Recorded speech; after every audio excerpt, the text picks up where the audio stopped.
पानीपुरी बनाएर देखाउँछु। हजुरहरू पनि त्यस्तै गरेर बनाएर खानु होला।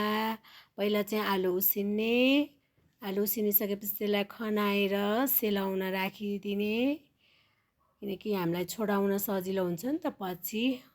अनि पानीको लागि हामी पुदिना हाल्दैछौँ पानीमा। अनि पुदिनाको पेस्ट बनाउनु पर्छ। ल म पेस्ट बनाउँछु है त पुदिनाको। अनि हामीले पुदिनाको पेस्ट बनाइसकेपछि त्यसमा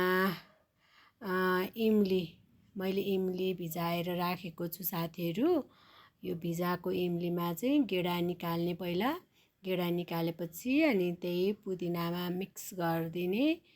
अनि फेरि एकचोटि हामीले ग्राइन्ड गर्नुपर्छ, त्यसलाई मिलाउनु पर्छ पुदिना र इमलीको।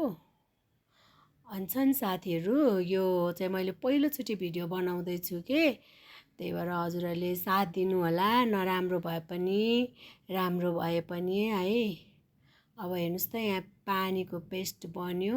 पानीको लागि हामीले पुदिना र इमली दुवै मिक्स गऱ्यौँ मिक्सचरमा।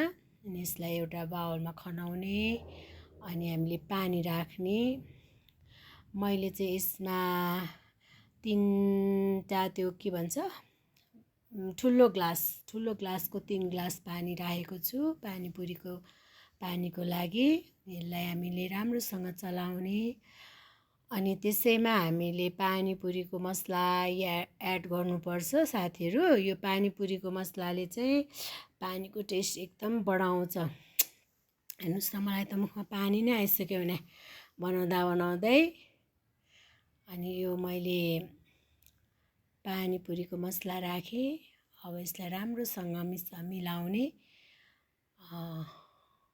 राम्रोसँग घोल्दै मिलाउँदै गर्नु होला। ल यतिको भएपछि हुन्छ है त साथीहरू, यतिको भएपछि हुन्छ। अनि त्यसपछि हामीले आलु छडाउने, आलुमा धनियाँ मसला हालेर मिक्स गर्ने। अनि त्यसपछि अब पुरीको पालो। अब म पुरी बनाउँदैछु। पुरीको लागि तेल हालेँ। अनि आगो चाहिँ मिडियम नै बनाउने साथीहरू।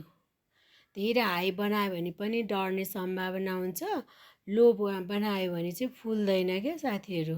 त्यही भएर हामीले मिडियम नै राख्नुपर्छ आगो चाहिँ। यसरी हेर्नुहोस् त, कस्तो राम्रोसँग फुलेको छ।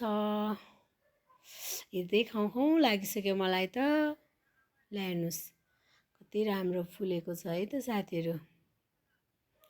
ल हेर्नुहोस् त। अनि यसरी हामीले चाहिँ त्यो किचन पेपर युज गर्नुपर्छ। तेल तल सोस्छ नि त त्यो पेपरले, पुरीमा भएको तेलहरू। अनि यसै गरेर मैले चाहिँ बिस्तारै थोरै 5-6वटा हालेर बनाएँ। तातो छ तातो। ल यसरी तेल तारेर ल खस्यो। हेर्नुहोस् न साथीहरू, एउटा